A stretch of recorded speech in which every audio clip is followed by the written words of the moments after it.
சூப்பரான மோர் குழம்பு கூட ரெடி ஆகிட்டு. நீங்கள் இந்த மாதிரி ட்ரை பண்ணி பாருங்கள். ஆனால் சூப்பராக இருக்கும். சிம்பிளான ஒரு ரெசிபி. இது ஃப்ரிட்ஜில் வச்சு நமக்கு 2-3 வருஷம் யூஸ் பண்ணலாம்.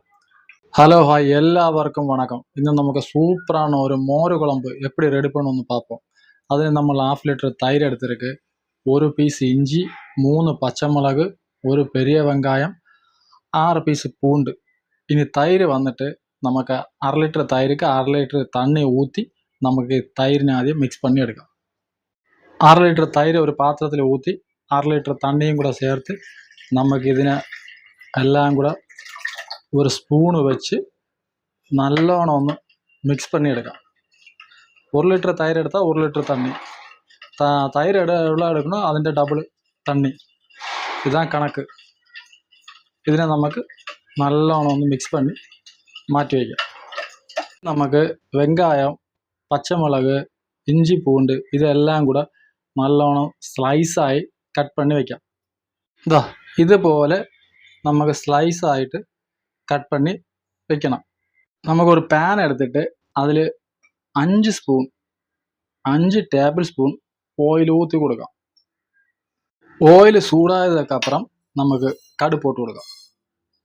നമ്മുടെ കടുവെല്ലാം വെളിച്ചதுக்கப்புறம் ஒரு 4 காஞ்ச மிளகு, அப்புறம் நம்ம ஸ்லைஸ் செய்து வச்ச இஞ்சி, பூண்டு, பச்சை மிளகு இதெல்லாம் கூட சேர்த்து ஒரு 25 செகண்ட் மிக்ஸ் பண்ணி கொடுക്കാം.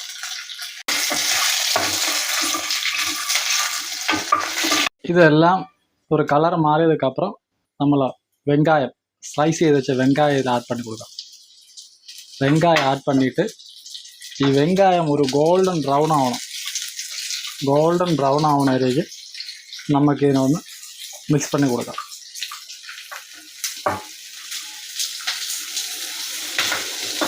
ഇതെല്ലാം നല്ല ഗോൾഡൻ ബ്രൗൺ ആയിരിക്കുകയാണ്. ഇനി നമുക്ക് മസാല ആഡ് பண்ணலாம். 1/4 ടീസ്പൂൺ മഞ്ഞൾത്തൂൾ, 1/4 ടീസ്പൂൺ മുളകാത്തൂൾ. ഇത് രണ്ടും കൂടെ ஒரு 15 செகண்ட் ഒന്ന് மிக்ஸ் பண்ணி கொடுக்கலாம். ஒரு 15 செகண்ட் மிக்ஸ் பண்ணிയാൽ போதுം. ഇതിൻ്റെ പച്ച വാസന എല്ലാം പോയിരിക്കുകയാണ്. ഇനി നമുക്ക് அந்த തൈരും തണ്ണിയും കൂടെ ഇതിലോട്ട് ആഡ് பண்ணி കൊടുക്കാം.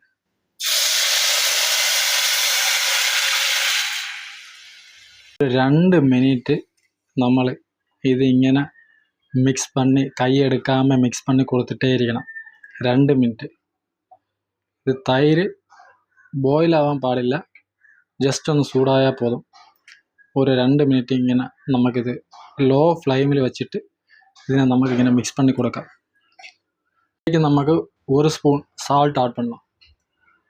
சால்ட் ஆட் பண்ணிவிட்டு இதை கொஞ்சம் നല്ലോണം ഒന്ന് മിക്സ് பண்ணி കൊടുക്കാം. சூப்பரான மோர் குழம்பு கூட ரெடி ஆகிட்டு. நீங்கள் இந்த மாதிரி ட்ரை பண்ணி பாருங்கள். ஆனால் சூப்பராக இருக்கும். சிம்பிளான ஒரு ரெசிபி. இது ஃப்ரிட்ஜில் வச்சு நமக்கு 2-3 வருஷம் யூஸ் பண்ணலாம்.